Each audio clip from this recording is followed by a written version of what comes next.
May mga customers ka ba na bibili ng item at pagkatapos ng ilang minuto, babalik at sasabihin, "Ay ma'am, pwede ko po bang ibalik na lang ito?"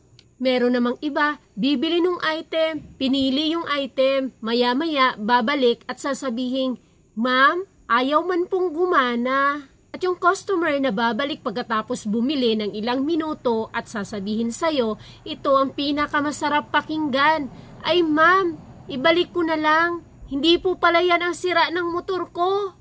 Hello mga ka-antrip, good evening po sa ating lahat. Welcome back again to our channel. Kumusta po kayo? Shout out po sa GT Works at Barangay Santa Isabel, San Pablo City, Laguna. Ayan, shout out po sa inyong lahat dyan. At ang tanong niya ay, taghina din po ba dyan sa inyo? Hindi po ngayon taghina kasi ang dami pong pera ng mga tao dahil di ba pa eleksyon. Ayun, at ang pag-uusapan po natin ngayon ay tungkol nga dyan sa katanungan po na isa nating ka-antrip, Jan Tech Channel.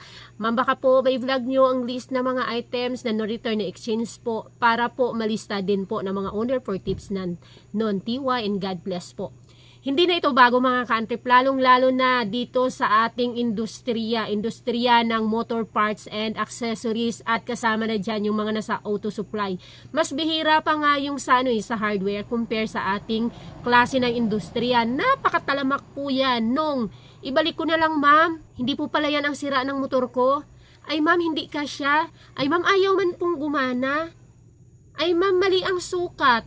Puro ganon. So yun yung mga pagkakataon at mga instances na dapat tayo ay mapagmatsyag at tayo din ay alerto sa mga ganong bagay.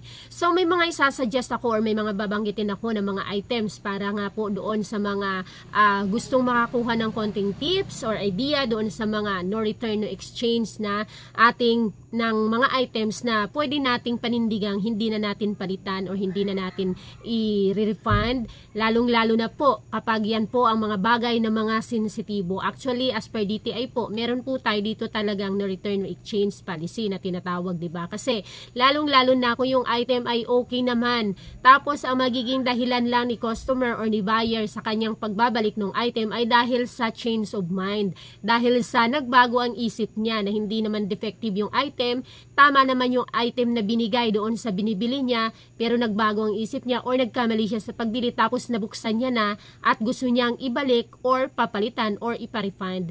Marami akong kakilala mga ka-antrip na may mga shop or may mga tindahan na once na nabuksan na ang packaging ng item ay talagang hindi na nila pinapalitan. Kahit na nga nabiring na yung plastic lang sa loob, diba, nakabox, tapos wait lang. Ito halimbawa mga ka-antrip, biring, may mga shop, may mga tindahan na once na ito ay napunit na ng customer nila na bumili, hindi na nila pwedeng palitan or hindi na nila pinapalitan kung mali man ang number nito or kahit na nga tama yung sinabi nila, binanggit nila doon sa pinagbilhan, mali ang nabigay ng tendera or ng mga sales lady, sales staff, ay hindi na nila pinapalitan once na napunit na ito. Bakit? Hindi na nila yun maibenta sa ibang customer. Actually, pwede naman. Kaya lang may mga customers din kasi na mga sensitive na porkit nabuksan na ay ayaw na ring bilhin, baka akala ay luma. Talamak yan dito po sa amin sa shop. Mga ganito, mga kable, talamak din yan dito sa amin sa shop. Pero kinukonsider ko ito mga ka-antrip, lalong-lalo na dito sa amin, may mekaniko naman. So, maibibenta pa rin ito or maikakabit kasi hindi naman siya sira or hindi naman luma, mali lang yung nabili or kahit na yung kable mga ka-antrip.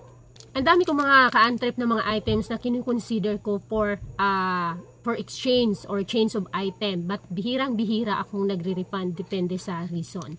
So mga ka-antrip, may mga items talaga na okay lang na kahit na nabuksan ay pwede pa rin naman nating i-benta sa ating mga customers.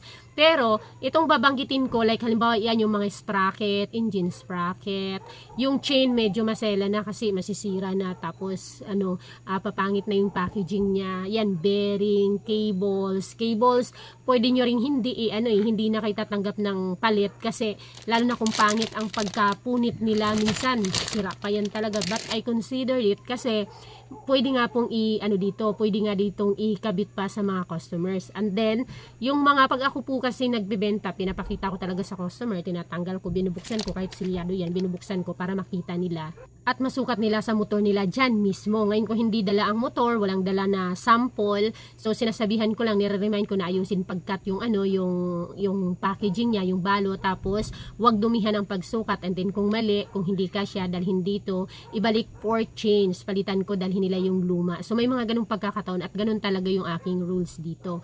Pero hindi ko sinasabi na yun din ang gawin nyo, depende po yun sa inyo, kasi po pwede talagang hindi na magpalit once na mabuksan na nila ang item. Pero itong mga items na babanggitin ko mga ka-antrip, ito talaga ang dapat na maging mahigpit kayo pag kayo ay nagbenta nito sa inyong mga motor shop business or motor parts and accessories store, dahil delikado ito siya. Maraming beses na akong naano nito, maraming beses na akong na 1, 2, 3 nito. Number 1 po dyan, ang pinaka no for exchange, for refund, for change of item ay yung CDI unit. Yan, lista nyo po. CDI unit. Actually, may mga shop owners na lahat ng may kinalaman sa electrical ay hindi sila nag-change of item. So, sa akin naman, yung CDI, no exchange, no return, no no refund, come what may, kung alangan si customer, hindi ko binibentahan.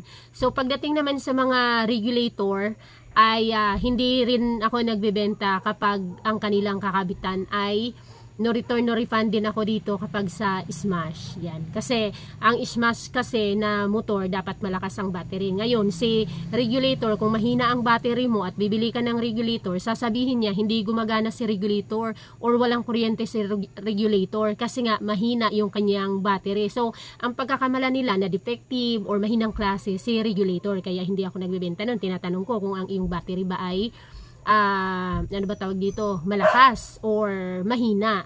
Kung di siya sigurado, hindi ko na lang binibentahan. Next, pagdating naman sa yung ibang regulator naman mga ka-antrip, okay lang na palitan. Kasi i-remind mo lang na wag munang buksan. Lalo na may mga product, diba? Yung mga TTGR, halimbawa, yung mga nakaganon, yung packaging niya. Kasi pagtanggal nila nung kanilang mga regulator doon sa kanilang mga motor, makikita naman nila bago isalpak yung dulo, yung mga pinong kanilang motor, at usually hindi naman din nila magagamit yun kung hindi magkapareho mismo yung pin nun. Meron din na mga brand na mga ka-antrip na mga regulator na kahit na magkapareho, halimbawa parehong 5 wires sila pero magkaiba ang kulay. May mga nagkakabit kasi na hindi marunong kumapa ng kulay ng, kung halimbawa dito kasi halimbawa ito green, yellow, pink, black at blue. Tapos dito naging blue, green, pink, nagkabaliktaran, tapos hindi siya marunong kumapa at wala siyang test light. So, hindi siya marunong noon mag-plug and play. Ngayon, tinatanong ko yan kung may test light ka ba, kung marunong ba ang gumawa nito, dahil kung hindi ko yan binibentahan. Kasi malamang, ibabalik naman noon at sasabihin, ay, magkaiba man sila po ng kulay.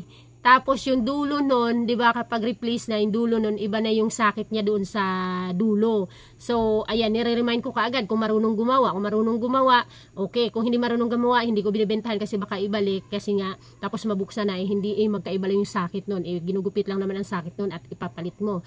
Pagdating naman sa mga stator, mga ka-antrip, okay lang din sa akin na exchange ang stator kasi ang stator naman ay hindi din nila maisasalpa kahit na nabuksan na nila. Once na magkaiba yung sakit, magkaiba ng coil, hindi nila yun maiti-testing. Ang pinaka, kasi mga ka-antrip, ang pinaka nakakainis at napakasarap pakinggan, talagang mainis ka kapag bumalik ang customer para sabihin sa iyo lang na, ay ma'am, ibalik ko na lang po ito, hindi pala yan ang sira ng motor ko. Alam mo kung anong ginawa nun? Kunwari lang yun bumili, pero dadalhin lang yun doon para ipang testing nila. Ganon ang ginagawa nila kalimitan pagdating sa CDI. Kasi isang CDI sa pinakamahirap i-troubleshoot kung yun ba ang may problema, ang CDI ba.